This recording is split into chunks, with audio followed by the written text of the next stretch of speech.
Clayton, thank you so much for being here today and agreeing to do this. You're doing such exciting work. I need to have a conversation with you about it. It's been really fun to watch your path. You joined us when you were in graduate school for mental health. You're mentoring kids doing the executive function side. It's so fun to watch for us. So thanks for being here. Yes, thanks for having me. Yeah, so I'd love to hear about your path through grad school because it's so unique. I saw you as a kid, with your mohawk and you're, freaking your parents out. You're like, is he going to be like this forever? What is your path from teenage to now, and why did you get into this field? Especially around my 14 and 15 years, I could have really benefited from some counseling, I think, myself. My mom took me to see a counselor, and I saw the word psychotherapy on the door, and I immediately had this thought, I'm not a psychopath. To me, it was just another principle, another part of the system that I was already in a lot of tension with. So I refused to go in. Many years later, I chose on my own to go to counseling and realized, gosh, this is pretty helpful for me. However, I still felt like it was really inaccessible for adolescents. I wanted to try to be the counselor that I thought that I needed when I was a younger kid. Well, a lot of that's the story of Untapped. I call it selfish entrepreneurship. Like, we're trying to build something that we wish we had. I had a similar type of experience with therapy. You go in there and it's like, I don't belong here. This is not for me. And now I'm the biggest advocate of mental health mixed with other skill development. I think it's such a great avenue. I'd love to hear about what you were studying in grad school and how you've taken this and put it into practice. Yeah, so I got my degree in clinical mental health counseling. That set me up to begin doing a lot of talk therapy. I did my internship at Denver Affordable Counseling, so like a sliding scale, really traditional talk-based counseling center. But I still feel like, especially when I was in grad school, that there was a lot of unexplored areas where counseling could exist, especially in terms of making it more accessible for youth. As you know, I've spent over 20 years skateboarding. And while I was in grad school, I got really into play therapy. Love the philosophy. There's so much good literature behind it. It's incredible. And I started to realize this is so cool, but a lot of it, takes place in this play therapy room. Some 12-year-olds might not want to be in a room with dollhouses and toys and interact in that environment.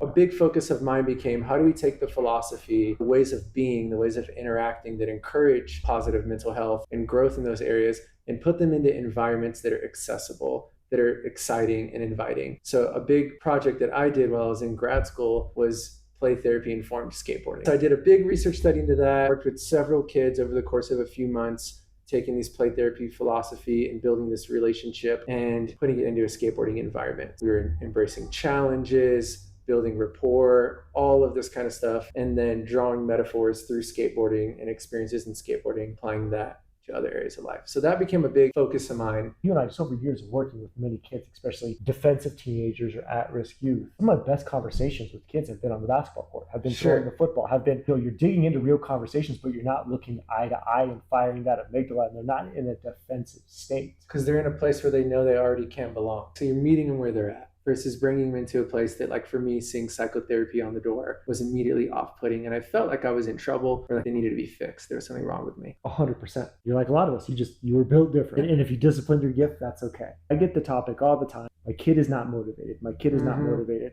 How do I increase motivation? And I'm always giving the discipline work. Action causes motivation. But I know you've done a lot of work in grad school, so I would love your perspective on how do we increase motivation, especially for our kids with an executive function challenge. I used to think that you couldn't really increase someone else's motivation, that people just intrinsically were motivated to do something or not. What has really changed my mind about that is the research that's been emerging into growth versus fixed mindsets. Everyone at different times will have a growth mindset, have a fixed mindset. And a growth mindset basically means willing, excited about embracing challenges, versus a fixed mindset, I'm already like this. I'm not going to change. I'm bad at math.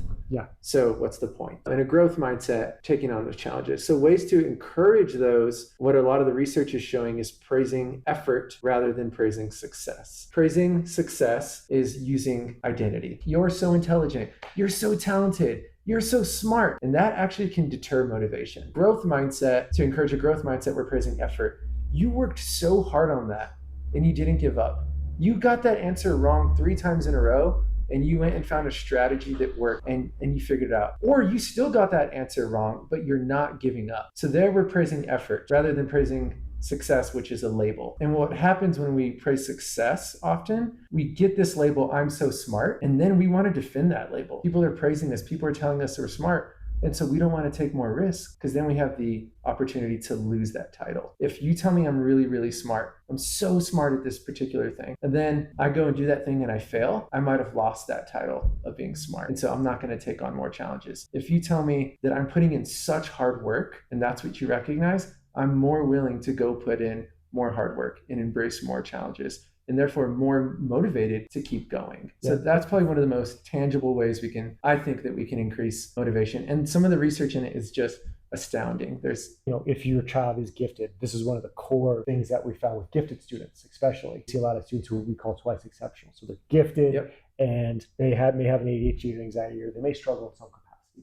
Right? I call them the kids who are going to cure cancer but can't find their car keys. With a student that is gifted, that praising the process versus praising the product is essential. Walk me through. I have a 13-year-old student with ADHD. He's got a mohawk. We're terrified. We're scared to death that he's going to be this way forever. How do we increase motivation there when there's just nothing for school? When you see effort, there's going to be some effort somewhere. Don't make it up and just say you see effort, but when you see some effort, recognize that. Take into account the developmental stage of young people and deep in their identity searching, the mohawk, the rebellion. A lot of those things are just completely natural for that stage of life, right? There's probably some area where that kid is showing that they care, or they're trying a little bit. And that's what we want to recognize and highlight. We can even put the things that we think are problems to the side and try to foster and encourage the effort that they are putting in. The typical kid with executive function challenges gets 10,000 more negative comments than positive comments by the age of 10, and then it goes up exponentially from there, right? So the research shows us a minimum of 2 positive pieces of feedback. Every 1 negative feedback, this is at a minimum, will get you the maximum growth and get a child that stays with you if you're a coach, if you're a mentor, even a parent. They won't get super defensive. I like to tell people to have a lot of empathy there, because I know in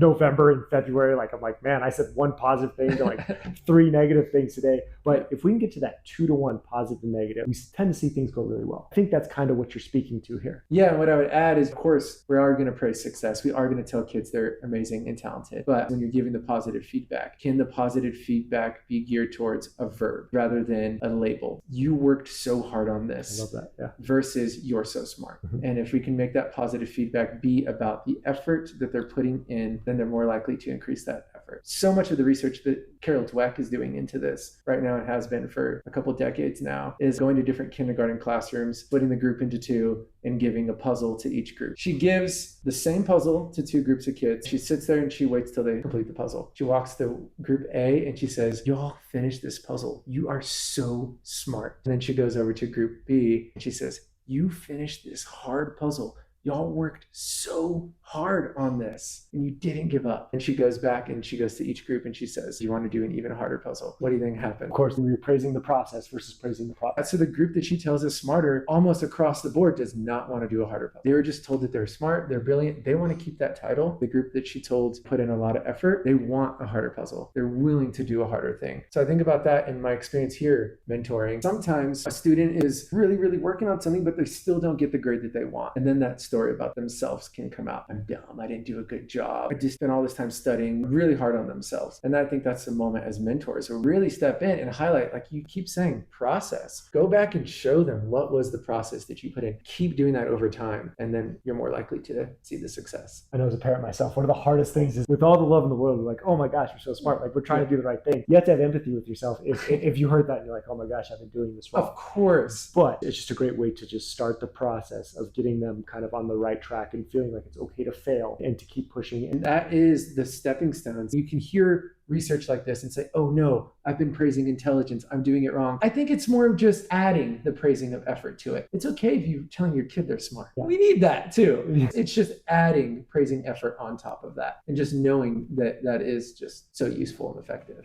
Such valuable insights, and all of Clayton's information will be in the description if you ever want to reach out to him. Thank you so much. Thank you, Brandon. So grateful for you. Thank you.